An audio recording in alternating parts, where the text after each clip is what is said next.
மாசம் பாத்தீங்கன்னா ஒரு குஞ்சுகள் மாதிரி நமக்கு கிடைக்கும். லெஜண்ட்ஸ் பாத்தீங்கன்னா இதுல குறிப்பிட்ட பழைய ஆளுங்கிறது நிறைய இருக்காங்க லெஜண்ட்ஸ். ஓகே, அதுல ஒரு 90% மக்களோட லெஜண்ட்ஸோட ப்ரீடிங் செவல் நம்ம கிட்ட இருக்கு.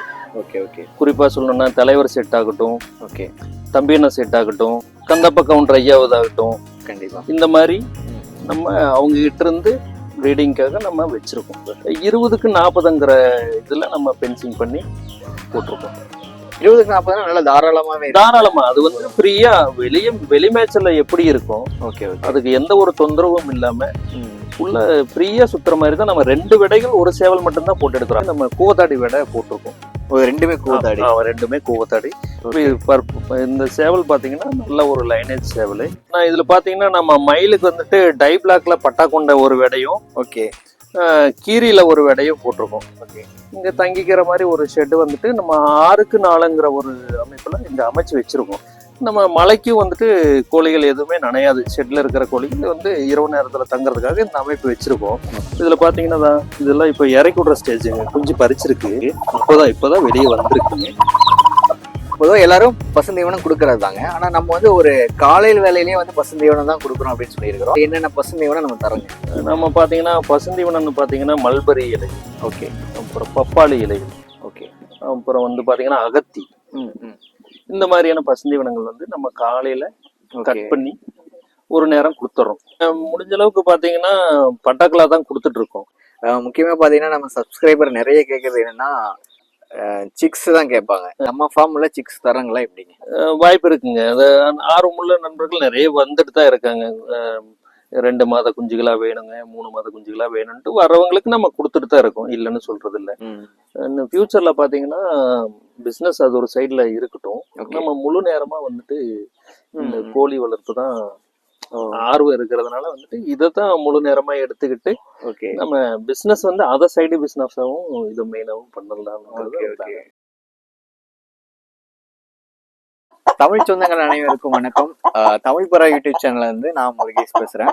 ரொம்ப நாளா ஆச்சுங்க, கிட்டத்தட்ட ஒரு 2 மாசம் இருக்கும் நம்ம ரெகுலரா வீடியோ போட்டு. ஏன் ரெகுலரா வீடியோ வரல அப்படின்னா நம்மளுடைய பர்சனல் ஒர்க் கொஞ்சம் அதிகமாகவே இருந்தது. அதனால வீடியோ வந்து சரியா நம்ம போட முடியல. நிறைய பேர் கேட்டே இருந்தீங்க இடையில, ப்ரோ கோழி வீடியோ போடுங்க பிரதர் அப்படின்னு சொல்லி நிறைய பேர் கமெண்ட் பண்ணிட்டு இருந்தீங்க. சரி, அதுக்காகவே தான் இன்னைக்கு நம்ம ஸ்பெஷலா வந்திருக்கிறோம். இன்னைக்கு வந்திருக்கிறது தான் ஒரு ஏக்கர் பரப்பளவுல ஃபுல் அண்ட் ஃபுல் பென்சிங் போட்டு அழகா ஒரு ரேக் அமைப்புல பெருவிடை சேவல் எல்லாம் வளர்த்துட்டு இருக்காரு. விளையாட்டுக்குன்னே ஒரு ஸ்பெஷலா பிரீடெல்லாம் தேர்ந்தெடுத்து வச்சு வளர்த்துட்டு இருக்காரு. எந்தெந்த மாதிரி பிரீடு வச்சிருக்காரு, இப்படி செட்டப் பண்ணியிருக்காரு, எந்த அளவுக்கு கோழிகளை அவர் தயார் பண்ணி விற்பனை செஞ்சுட்டு இருக்காரு அப்படின்னு சொல்லி இந்த வீடியோல ஃபுல்லாவே பார்க்கலாம். அதுக்கு முன்னாடி நம்ம சேனலுக்கு நீங்க புதுசா இருந்தீங்கன்னா மறக்காம சப்ஸ்கிரைப் பண்ணிட்டு ஃபாலோ பண்ணிட்டே வாங்க. இந்த மாதிரி நிறைய வீடியோ வந்துட்டே இருக்கும். வாங்க வீடியோக்குள்ள போலாம். வணக்கங்கண்ணா. வணக்கங்கண்ணா. நான் உங்களுடைய பெயர், நம்மளுடைய ஃபார்ம் பத்தி ஒரு அறிமுகம் வந்து நம்ம நேயர்களுக்காக சொல்லியிருக்கேன். என்னோட பேர் கதிர்வேலுங்க. ஓகே. நம்ம ஃபார்ம் பாத்தீங்கன்னா ஈரோடு மாவட்டம் பவானி வட்டம் ஆப்பக்கூடல இருந்து ஒரு 2 கிலோமீட்டர்ல நம்ம ஃபார்ம் வந்து வேலுநாயக்கர் பெருவிடை பண்ணை அப்படிங்கிற பேர்ல ஒரு 5 வருஷமா ப்ரீடிங் பண்ணிட்டு இருக்கோம். 5 வருஷமா அந்த கோழி வளர்ப்புல இருக்கிறோம். எவ்வளவு ஏரியால நம்ம இந்த கோழி வளர்ப்புல ஈடுபடுத்திட்டு இருக்கிறோம்?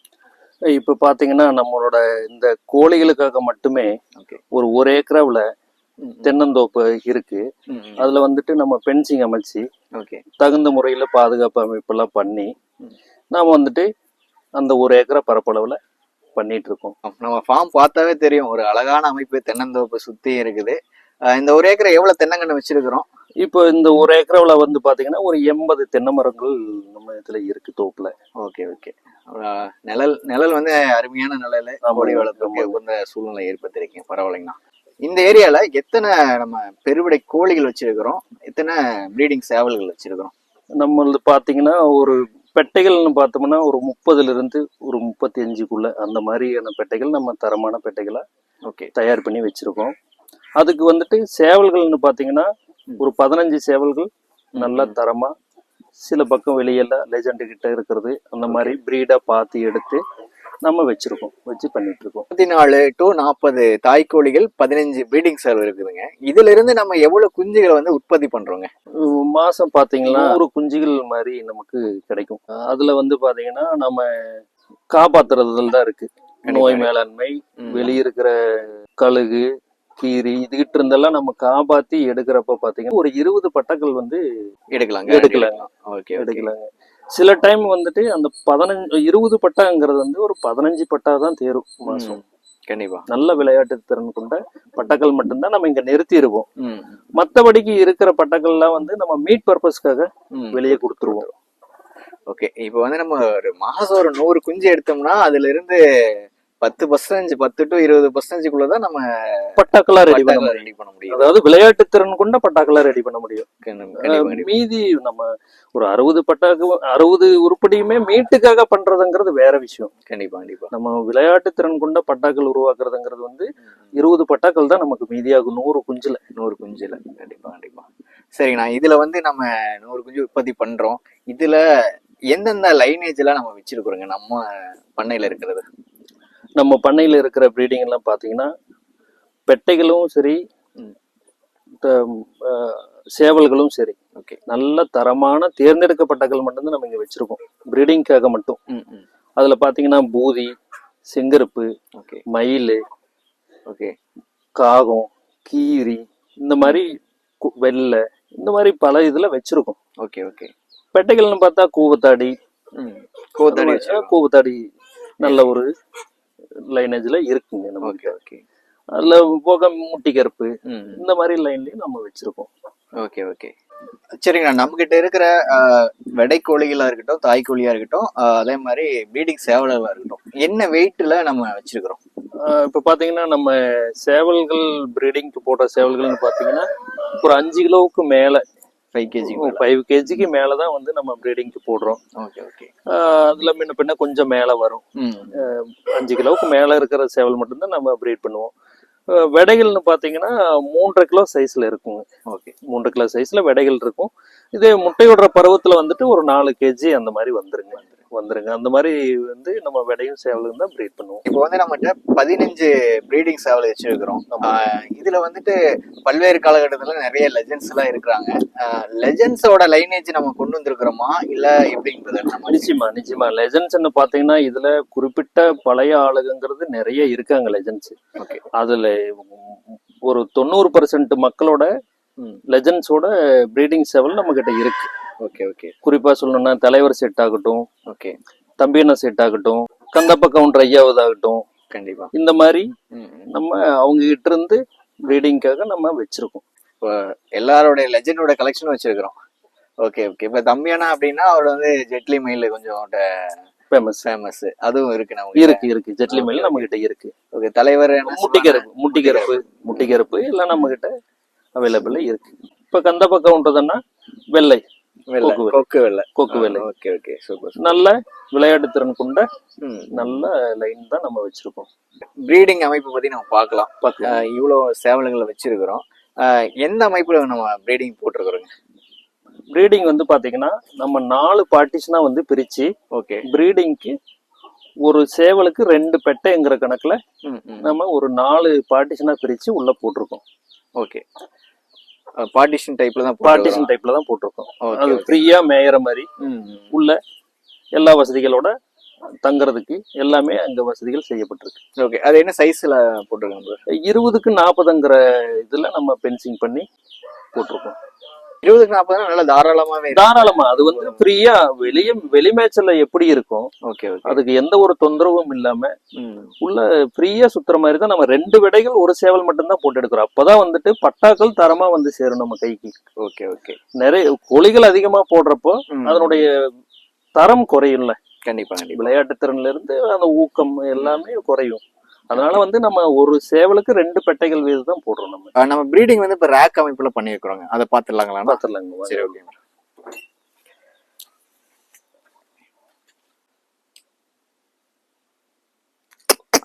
நான் இந்த ரேக் வந்து 20க்கு 40ங்க. இப்ப இந்த ரேக்ல எத்தனை சேவல் எத்தனை விடை விட்டுருக்குங்கண்ணா? நம்ம எல்லா ரேக்லயுமே வந்துட்டு ஒரு சேவல் 2 விடை அப்படிங்கிற ரேஷியோல தான் போட்டு நம்ம ப்ரீட் பண்ணிட்டு இருக்கோம். அப்பதான் நமக்கு தரமான குஞ்சுகள் கிடைக்குங்கிறதுனால நம்ம ஒரு சேவல் 2 பெட்டைகள் மட்டும்தான் உள்ள போடுறோம். இதுல வந்து என்னென்ன இது இருக்குன்னா பூதி இருக்கு.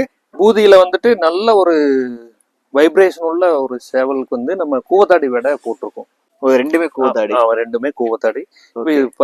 இந்த சேவல் பாத்தீங்கன்னா நல்ல ஒரு லைனேஜ் சேவல். ஒரு சேவலுக்கு ஒரு 2.5 வயசு அந்த மாதிரி இருக்கும். நம்ம இந்த லைன் வேணுங்கிறதுக்காக வந்துட்டு இப்ப இந்த கூவத்தாடியில போட்டு ப்ரீட் பண்ணிட்டு இருக்கோம். ஆனா இது வந்து 2வது ரேக் பாக்குறோம். ஆமாங்கண்ணா 2வது ரேக் இது. ஓகேங்கண்ணா. போன ரேக்ல பாத்தீங்கன்னா நம்ம வைப்ரேஷன் செட் அதுல வச்சிருந்தீங்க. ஆமாங்க. இப்போ இந்த ரேக்ல என்னங்கண்ணா? இப்ப இதுல பாத்தீங்கன்னா இந்த காகம் பாத்தீங்கன்னா நல்ல ஹை பிளையிங்ல உள்ள விளையாட்டு திறன் கொண்ட ஒரு ரகங்க. ஓகே. இதுல வந்து 3 தாய்க்கோழிகள் விட்டுருக்கு. ஆமாங்க. இது ஸ்பெசிபிக்கா நமக்கு இந்த ஹை பிளேயிங்ல வந்துட்டு கொஞ்சம் எக்ஸ்ட்ரா வேணுங்கிறதுனால வந்துட்டு ஒரு தாய்க்கோழி வந்து எக்ஸ்ட்ரா போட்டு எடுக்கிறோம். ஓகேங்கண்ணா. நம்ம 3வது பார்ட்டிஷனுங்க. ஓகேங்க, வாங்க பார்க்கலாம்.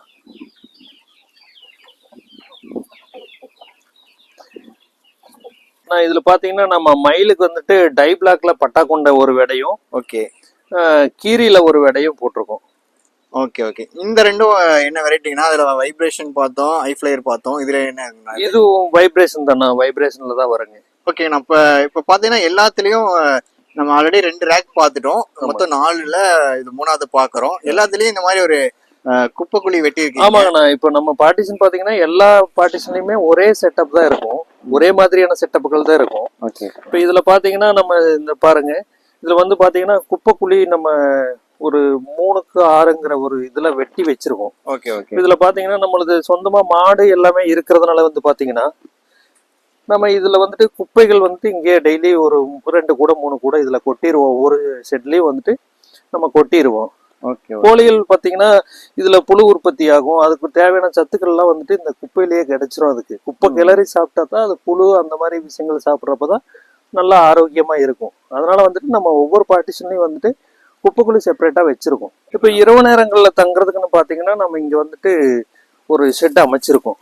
உள்ளேயே வந்துட்டு தங்கிக்கிற மாதிரியும் இங்க தங்கிக்கிற மாதிரி ஒரு ஷெட் வந்துட்டு நம்ம 6க்கு 4ங்கிற ஒரு அமைப்புல இங்க அமைச்சு வச்சிருக்கோம். இரவு நேரங்கள்ல பாத்தீங்கன்னா பனியும் தாக்காது. நம்ம மழைக்கும் வந்துட்டு கோழிகள் எதுவுமே நனையாது. ஷெட்ல இருக்கிற கோழிகள் வந்து இரவு நேரத்துல தங்குறதுக்காக இந்த அமைப்பு வச்சிருக்கோம். அது போக பாத்தீங்கன்னா இதுலயே வந்துட்டு நம்ம தக்காளி கூட அந்த மாதிரி ஒரு ட்ரே வச்சிடறோம். ட்ரே வச்சறதுனால வந்துட்டு பாத்தீங்கன்னா முட்டை விடுற கோழிகள் வந்துட்டு இதுலயே வந்துட்டு முட்டைகள் பாதுகாப்பா விட்டுக்கும். ஓகேண்ணா. இந்த 4 ரேக்லயும் இந்த செட்டப் இருக்கு. ஆமாங்கண்ணா. இப்ப பாத்தீங்கன்னா இது நம்மளோட 4வது பார்ட்டிஷனுங்க. வாங்க பார்க்கலாம்.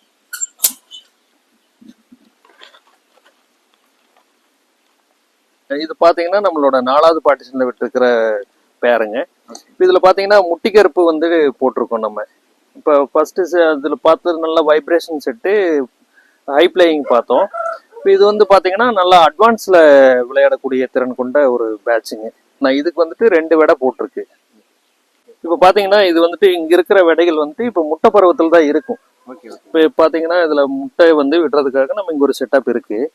இப்ப பாத்தீங்கன்னா இதுல வந்துட்டு முட்டை வந்து விட்டுட்டு வெளியே வந்திருக்கு. இப்போ முட்டைகள்லாம் பாத்தீங்கன்னா தரமா விட்டுருக்கு.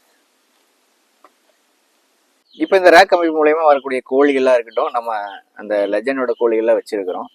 இதுல இருந்து வரக்கூடிய முட்டையிடம் தன்மை எப்படி இருக்கு? நம்ம எப்படி அடைய வைக்கிறோம்? நிச்சயமா. இப்போ நம்ம பாத்தீங்கன்னா நல்ல ஒரு காத்தோட்டமான ஒரு இயற்கை சூழ்நிலையில அதை விட்டு பிரீட் பண்றதுனால முட்டைகள் நல்ல தரமா இருக்கும். நம்ம அதை வந்துட்டு ஒரு தனி செட்ல வந்து அதுக்கான ஒரு முட்டை அடை வைக்கிறதுக்காகவே தனியா ஒரு பார்ட்டிஷன் ஷெட்டே வச்சிருக்கோம். அந்த ஷெட்ல நம்ம பொறிக்கிற வரலும் அதுல வச்சு அதுக்கப்புறம் வந்துட்டு குஞ்சுகளா வந்ததுக்கு அப்புறம் அது பாதுகாக்கிறதுக்காக ஒரு தனியா ஒரு ஷெட்ல நம்ம ஒரு 2 மாதங்கள் வந்து தாய்க்கோழியோடவே விட்டு அந்த ஷெட்ல வளர்ப்பு முறையில வளர்த்து 2 மாதத்துக்கு அப்புறம் தான் வந்து வெளி மேய்ச்சல்ல விட்டுட்டு அதுக்கப்புறம் தாய்க்கோழிக்கு கொஞ்சம் ரெஸ்ட் போட்டு அடுத்த ப்ரீடிங்காக நம்ம தேர்ந்தெடுத்து எந்த சேவல்களும் ரெஸ்ட்ல இருக்கும். சேவல் எந்த சேவலுக்கு நம்ம போட்டு எடுக்கலான் இருக்கோமோ அந்த சேவலோட ப்ரீட் பண்ணி அடுத்த பேட்ச் வரும். வருஷத்துக்கு 3 பேட்ச் தான். வருஷத்துக்கு 3 பேட்ச் தான். மீதி எல்லாம் ரெஸ்ட்ல தான் இருக்கும். சரிங்க ஓகே. இப்போ வந்து நம்ம அடை தன்மை எப்படி வைக்கிறோம்னு பார்த்துட்டோம். அடை வந்துட்டு நம்ம கோழிலேயே தான் வைக்கிறோம். கோழியிலேயே தான் வைக்கிறோம். பெருசா இன்குபேட்டரோ அந்த மாதிரி நம்ம பயன்படுத்தினதுல தேவையும் படல. தேவையில்லை. கோழிக்கும் ரெஸ்ட் இருந்த மாதிரி ம் ம் அது பொறுப்பித்தரும். கோழியோட குஞ்சுகள் சுத்திட்டு இருக்கிறப்பதான் வந்துட்டு அதுக்கு உண்டான ஊட்டச்சத்துக்கள் கொஞ்சம் கண்டிப்பா கோழி ரெடி பண்ணி கொடுக்கும். ஓகே. இதுல பாத்தீங்கன்னா நம்ம அடை வைக்கிறதுக்காக வந்துட்டு இந்த பார்ட்டிஷன் ரெடி பண்ணி வச்சிருக்கோம். ஓகே. இதுல வந்து பாத்தீங்கன்னா நம்ம உள்ள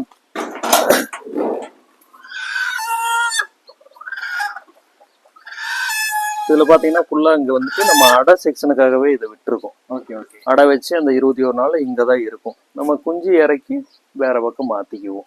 ஓகே. இந்த அடை வைக்கிறதுக்கே பாத்தீங்கன்னா பெரிய ஸ்பேஸாவே இருக்கு. பெரிய ஸ்பேஸ் தாங்க. இதுல பாத்தீங்கன்னா நம்ம 6 விடை இப்போ வந்துட்டு அடையில வச்சிருக்கோம். சரி. இப்போ இதுல பாத்தீங்கன்னா அதான் இங்க வந்து பாத்தீங்கன்னா அதான் அடை வந்து இறங்கி போயிருக்கு கோழி. ஓகே. இப்போ இந்த கதவு வந்து நம்ம ஓப்பன்ல தான் வச்சிருப்போம். அது மறுபடியும் வெளி மேய்ச்சல்ல போயிட்டு தீனி எடுத்துட்டு மறுபடியும் வந்து அடையில படுத்துக்கும். இதுல பாத்தீங்கன்னா இதெல்லாம் இப்ப இறக்கி விடுற ஸ்டேஜுங்க. குஞ்சு பறிச்சிருக்கு. இப்பதான் வெளியே வந்திருக்குங்க.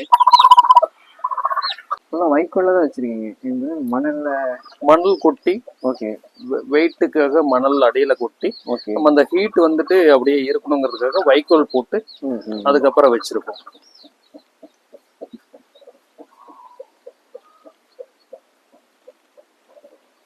இப்போ வந்து நம்ம சிக்ஸ் வந்து உற்பத்தி பண்ணிட்டோம். முன்னாடியே நீங்க சொன்ன மாதிரி நம்மகிட்ட வந்து குறைந்தபட்சம் ஒரு 100 சிக்ஸ் வருது அப்படின்னா இது எப்படி நம்ம பராமரிப்பு பண்ணிட்டு வந்துட்டு இருக்கோம்? ஏன்னா முக்கியமா இந்த சிக்ஸ்ல இருந்து ஒரு 2 மாசம் கொண்டு வரக்குள்ளதான் பெரிய இழப்பா இருக்கட்டும், அதை காப்பாத்துறது ரொம்ப சிரமமா இருக்கும். நம்ம எந்த மாதிரி பண்ணிட்டு இருக்கோம்? நிச்சயமா நாம வந்து பாத்தீங்கன்னா முதலாவது 7 நாள்ல ஓகே F1 வந்து கொடுக்குறோம். F1 கொடுக்குறோம். ஓகே. 14வது நாள்ல F2 பண்ணிடுறோம் ஐபிடி. ஓகே. 21வது நாள்ல லசோட்டா. ஓகே. 3வது மாசத்துல ஆர்டிவிகே. ஓகே. நம்ம அந்த வேக்சினேஷன் வந்து ப்ராப்பரா நம்ம பண்ணிட்டோம்னாவே ஒரு 80% இழப்புகளை தவிர்த்திடலாம். ஓகே. மீதி வந்து கிளைமேட் சேஞ்ச் நம்ம இப்ப சொல்லவே முடியாது. எப்ப வேணா கோயிலுக்கு சீக்கிரம் நம்ம இந்த வேக்சினேஷன் எல்லாம் கரெக்டா பண்ணிட்டாலே ஒரு 80% நோய்களை நம்ம தவிர்த்திடலாம். சிக்ஸ் எடுத்து நம்ம கோழியோட வச்சிருக்கிறோம். 2 மாசத்துக்கு அப்புறம் தான் வெளியே விடுறோம். 2 மாசத்துக்கு அப்புறம் தான் நம்ம வெளிமேச்சலுக்கே விடுவோம். இப்போ வந்து தீவனம் முறை அப்படிங்கும் போது சிக்ஸுக்கு எந்த மாதிரி நம்ம கொடுத்துட்டு இருக்கிறோம்? அதுல 6க்கு வந்து 2 மாசம் வந்து கம்பெனி ஃபீட் மட்டும்தான். அது போக சிறு தானியங்கள் கொஞ்சம் சேர்த்துக்குவோம் அப்பப்பவே. ஏன்னா வெளிமேச்சலுக்கு வந்து ஒரே அடியா வந்து தானியங்கள் சேர்த்துறப்போ வெறும் கம்பெனி ஃபீட் மட்டுமே கொடுத்துட்டு இருந்தோம்னா வெளிமேச்சலுக்கு வரப்போ சில அஜீரண கோளாறுகள் வர்றதுக்கு வாய்ப்பு இருக்கு. அதனால நம்ம கொஞ்சம் சிறுதானியங்களும் கம்பெனி ஃபீடும் ஒரு 2 மாதங்களுக்கு நம்ம உள்ளேயே வச்சு தரோம். ஓகே. அதுக்கப்புறம் தான் வெளியே வரும். திறந்த வெளி மேய்ச்சல் தான். திறந்த இந்த 1 ஏக்கரை பென்சிங்ல வந்துட்டு நல்ல பச்சைகள் இருக்கும். அது தேவையான கரையான்கள் இதெல்லாம் இருக்கிறதுனால தாய்கோழியோட இருக்கிறதுனால வந்து ஒரு 1 மந்த் அல்லது ஒரு 15 நாள் அது மாதிரி தாய்கோழியோட இருக்கும். அதுக்கப்புறம் வந்துட்டு அது வெளிமேய்ச்சல்ல தான் முழுமையா இருக்கும். சிக்ஸ் வந்து 2 மாசம் கழிச்சு வெளியே விடுறோம். வெளிமேய்ச்சல இருக்கிற கோழிகளா இருக்கட்டும், பட்டாக்களா இருக்கட்டும், இதுக்கு என்ன தீவனம் நம்ம கொடுக்குறோம்? ப்ரீடிங் அமைப்புல இருக்கிற கோழிகளுக்கு என்ன தீவனம் கொடுக்குறோம்? வெளிமேய்ச்சல் போற கோழிகளுக்கு வந்து பாத்தீங்கன்னா தீவனங்கள் தேவையானது ஓரளவுக்கு கிடைச்சிரும். நம்ம மாலை நேரங்கள்ல ஒரு 4 மணி வாக்குல கம்பு மட்டும் கொடுக்குறோம். வெளிமேய்ச்சல் இருக்கிற கோழிகளுக்கு கம்பு மட்டும் கொடுத்துறோம். இதே வந்து தாய் கோழிகளுக்கும் சேவல்களுக்கும் பார்ட்டிஷனுக்குள்ள ஷெட்டுக்குள்ள இருக்கிற கோழிகளுக்கு வந்துட்டு நம்ம கம்பு, ராகி, சோளம், மக்காச்சோளம் இது எல்லாம் மிக்ஸ் பண்ணி நம்ம ஒரு நேரம் மட்டும் மாலை நேரத்துல கொடுத்துறோம். இதே காலை நேரத்துல வந்து ஷெட்ல இருக்கிற கோழிகளுக்கு பாத்தீங்கன்னா நம்ம பச்சை தீவனத்தை கொடுத்துறோம். பசுந்தீவனத்தை வந்துட்டு நம்ம அரைச்சி கட் பண்ணி கொடுத்துறோம். பொதுவாக எல்லாரும் பசுந்தீவனம் கொடுக்கறது தாங்க. ஆனா நம்ம வந்து ஒரு காலையில் வேலையிலேயே வந்து பசுந்தீவனம் தான் கொடுக்குறோம் அப்படின்னு சொல்லியிருக்கிறோம். அதுல என்னென்ன பசுந்தீவனா, அதுல என்னென்ன பசுந்தீவனம் நம்ம தரோங்க? நம்ம பாத்தீங்கன்னா பசுந்தீவனம்னு பாத்தீங்கன்னா மல்பரி இலைகள், ஓகே, அப்புறம் பப்பாளி இலைகள், ஓகே, அப்புறம் வந்து பாத்தீங்கன்னா அகத்தி, இந்த மாதிரியான பசுந்தீவனங்கள் வந்து நம்ம காலையில கட் பண்ணி ஒரு நேரம் கொடுத்துறோம். ஓகே. இதனால என்ன பெனிஃபிட்னு பாத்தீங்கன்னா முட்டை தாய் கோழிகள் வந்து முட்டை விடுற தன்மை வந்து நல்லபடியா இருக்கும். வெளிமேய்ச்சல்ல இருக்கிற கோழிகளுக்கு பாத்தீங்கன்னா பச்சை அதுவா எடுத்து இதே வந்து பிரீடிங்ல இருக்கிற கோழிகளுக்கு வந்து நம்ம பசுந்தீவனம் அடிஷனலா கொடுக்குறோம். இதனால வந்து பாத்தீங்கன்னா முட்டை விடுற தன்மை வந்து நல்லபடியா இருக்கும். இப்போ ஒரு நாள் விட்டு ஒரு நாள் முட்டை விடும் சில கோழிகள்லாம் பாத்தீங்கன்னா சத்து குறைபாடுனால. இப்ப இந்த மாதிரி பசுந்தீவனங்கள் நம்ம கொடுத்துட்டு வரப்போ வந்து பாத்தீங்கன்னா அந்த முட்டை விடுற தன்மை சீரா இருக்கும். அதுக்காக நம்ம பசுந்தீவனங்கள் கொடுக்குறோம். ஓகே, காலையில தரோம், ஈவினிங் வந்துட்டு சிறுதானியங்கள், கம்பு, மக்காச்சோளம், ராகி, இந்த மாதிரியான தீவனங்கள் நம்ம கொடுத்துறோம். ஓகே, இது வந்து பிரீடிங்ல இருக்கிறது மட்டும் ஸ்பெஷலா நம்ம பண்ணுவோம். Okay okay. இப்போ வந்து 2 மாசத்துல வந்து நம்ம அதுக்குரிய வேக்சினேஷன் எல்லாம் பண்ணி சிக்ஸ் வெளியே வந்துருது. அதுக்கப்புறம் வந்து பட்டாக்கள் ஆகும் போதோ தயார் நிலையில் வரும்போதோ இதுக்கு இடைப்பட்ட நிலையில ஏதாவது நோய்கள் வந்திருக்குங்களா, இல்ல அதுக்கு ஏதாவது நம்ம வேக்சினேஷன் பண்றோங்களா? இல்லைங்க, நம்ம பாத்தீங்கன்னா கரெக்டா அந்த குஞ்சு பொறிவிச்சதுல இருந்து நம்ம கரெக்டா அந்த 3 வேக்சின் 4 வேக்சின் கம்ப்ளீட் பண்ணிடுறோம். கண்டிப்பா அடிவிக்கோட 4 வேக்சின் கம்ப்ளீட் பண்ணிடுறோம். அதுலயே வந்துட்டு 80% நோய் தாக்கம் வரதில்லை. நம்ம இயற்கையான சூழ்நிலையில இருக்கிறதுனாலையும் அந்த நோய் தாக்கங்கள்ங்கிறது பெருசா வரதில்லை. அப்போ சளிங்கிற ஒரு தொந்தரவுகள் மட்டும் பனிக்காலங்கள்ல எதிர்பார்க்கலாம். அந்த மாதிரி டைம்கள்ல நம்ம ஆங்கில மருந்துகளை தான் கொடுக்குறோம். வெளியே மெடிக்கல்ஸ்ல வாங்கியோ இல்ல கால்நடை மருத்துவரை வர சொல்லியோ நம்ம கொடுத்துக்கிறோம்.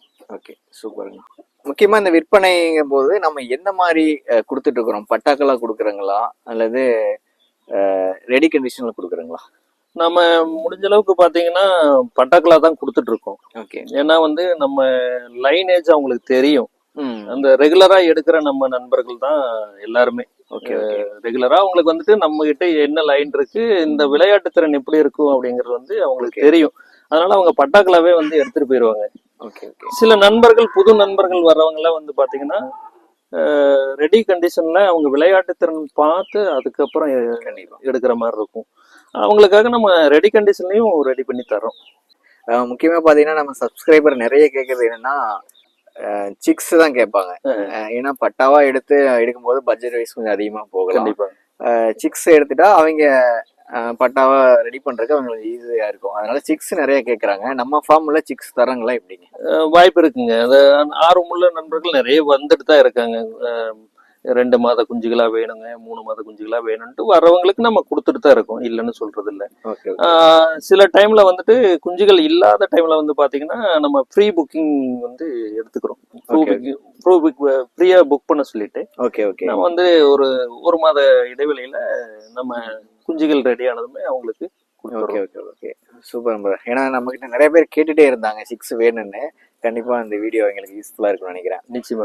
ஓகே, உங்களுக்கு எப்படிங்கன்னா இதுல வந்து ஆர்வம் வந்துச்சு? ஏன்னா ஃபார்மிங்ல நிறைய இருக்கு, ஆடு, கோழி, மாடு, இந்த மாதிரி நிறைய டைப்ஸ் எல்லாம் இருக்கும்போது நம்ம வந்து பெருவிடை கோழிகளை சூஸ் பண்ணது எதனால பண்ணோம்? நம்ம பாத்தீங்கன்னா விவசாய குடும்பங்கிறதுனால வந்து பாத்தீங்கன்னா அப்ப இருந்து வந்துட்டு கோழிகள்ங்கிறது எப்பவுமே இருக்கும். நமக்கு கோழிகள்ங்கிறது அப்ப இருந்தே ஒரு ஆர்வம் தான். நம்ம அப்போ பாத்தீங்கன்னா அந்த பழைய பிளட் லைனும் நம்ம வச்சுக்கிட்டு லெஜண்டோட பிளட் லைனே எடுத்து இப்ப பண்ணிட்டு இருக்கோம். இன்னும் வந்து பாத்தீங்கன்னா இன்னுமே வந்துட்டு இங்க இருக்கிற பார்ட்டிஷன்லாம் கொஞ்சம் எக்ஸ்டெண்ட் பண்ற பிளான் தான் இருக்க தவிர நமக்கு அந்த மாதிரி வந்ததுனால இப்போ மறுபடியும் எக்ஸ்டெண்ட் பண்ணி தான் பண்ண போறோம். Okay, super. ஒரு 4 பார்ட்டிஷனுங்கிறத இன்னொரு 4 பார்ட்டிஷனா எடுத்துட்டு போறதுக்கான வேலை தான் நடந்துட்டு இருக்குங்க. சூப்பர். ஓகே, நம்ம முன்னாடி பேசுன மாதிரி இப்போ வந்து ஆவரேஜா மாசம் ஒரு 100 குஞ்சுகள் எடுக்கிறோம். ஃபியூச்சர்ல எவ்வளவு எடுக்கலாம்னு நீங்க பிளான் பண்ணிருக்கோங்க? இப்போ பாத்தீங்கன்னா நம்ம வெளியே ஒரு பிசினஸும் பண்ணிட்டு இருக்கோம். பிசினஸ்ல இருந்துட்டே தான் இதை பார்த்துட்டு இருக்கோம். இன்னும் ஃபியூச்சர்ல பாத்தீங்கன்னா பிசினஸ் அது ஒரு சைட்ல இருக்கட்டும். நம்ம முழு நேரமா வந்துட்டு இந்த கோழி வளர்ப்பு தான் ஆர்வம் இருக்கிறதுனால வந்துட்டு இதைத்தான் முழு நேரமா எடுத்துக்கிட்டு நம்ம பிசினஸ் வந்து அதை சைடு பிசினஸாவும் இதை மெயினாவும் பண்ணலாம். சூப்பர்ண்ணா. கண்டிப்பா வந்து உங்களுடைய பிளான் சக்சஸ் ஆகட்டுங்கண்ணா. ஓகே, இப்போ வந்து எந்த ஒரு பண்ணையா இருந்தாலும் அதோடைய இன்கம் ரிலேட்டடா போகும்போது நம்ம ஒரு ப்ராஃபிட் இதுலதான் நம்ம கொண்டு போவோம். இப்போ கோழி வளர்ப்பு எப்படிங்கண்ணா, ப்ராஃபிட்டா லாபகரமா இருக்கா இல்ல எப்படிங்க? நிச்சயமா லாபகரமான ஒரு தொழில் தானே. இப்போ வந்துட்டுங்கன்னா இப்போ யங்ஸ்டர்ஸ் எல்லாம் நிறைய நம்ம இந்த ஃபீல்ட்ல வந்துட்டே இருக்கிறாங்க. வரும்போது எடுத்தோடனே நம்ம வந்து நிறைய குவான்டிட்டியில போட்டு நிறைய பேர் கோழி வளர்ப்புல கொஞ்சம் லாஸ் ஆகுற மாதிரி கேள்விப்படுறோங்க. நிச்சயமா. கண்டிப்பா நம்ம சக்சஸ் ஆகணும் அப்படின்னா எந்த மாதிரி பண்ணைகளா ஆரம்பிச்சா அது கொஞ்சம் பெஸ்டா இருக்குங்க? இப்போ வர யங்ஸ்டர்ஸ் வந்து அந்த மாதிரிதான் இருக்காங்க. கொஞ்சம் முதலீடு கம்மியாகும், ஒரு தரமா ஒரு 2 பெட்டைகளும் ஒரு லைனேஜ்ல நல்லபடியா ஒரு 2 பெட்டைகள் ஒரு சேவலோட ஆரம்பிக்கிறதா வந்துட்டு நிச்சயமா லாபகரமா எடுத்துட்டு போக முடியுமே தவிர, ஓகே. எடுத்ததுமே வந்துட்டு நிறைய கோழிகளை வாங்கி பராமரிக்க தெரியாம நிறைய பேர் வந்துட்டு வெளியே போயிடுறாங்க. கண்டிப்பா. அதனால வந்துட்டு ஒரு 2 வெடையும் ஒரு சேவல் வச்சு ஸ்டார்டிங்ல சின்னதா பண்ணி நாங்க இந்த இடத்துக்கு வர்றதுக்கு ஒரு 5 வருஷம் ஆகுது. அந்த மாதிரி மெல்ல மெல்லமா டெவலப் பண்ணி எடுத்துட்டு வர்றது ஒரு நல்ல விஷயமா தெரியுது. ஓகேண்ணா, சூப்பர்ண்ணா, நல்லா சொன்னீங்க. இந்த மாதிரி குஞ்சுகளா இருக்கட்டும், பட்டாகளா இருக்கட்டும், நமக்கு வந்து தேவைப்படுறீங்க, நம்ம கான்டாக்ட் பண்ணணும் அப்படின்னா உங்களை கான்டாக்ட் பண்ணலாம். நிச்சயமா கான்டாக்ட் பண்ணலாங்க. ஓகேண்ணா, உங்க நம்பர் டெஸ்கிரிப்ஷன்ல கொடுத்துட்றேன், கண்டிப்பா கால் பண்ணுவாங்க. ஓகேண்ணா, இவ்வளவு நேரம் வந்து தெளிவா சொன்னீங்க. நம்ம ஒரு 5 இயர்ஸ் ஒரு எக்ஸ்பீரியன்ஸ் வந்து எந்த அளவுக்கு நம்ம கோழிகளை வளர்த்துறோம், நோய் மேலாண்மை எப்படி பண்றோம்னு சொல்லி நம்ம சேனலுக்காக சொன்னீங்க. ரொம்ப நன்றிங்கண்ணா. நன்றி.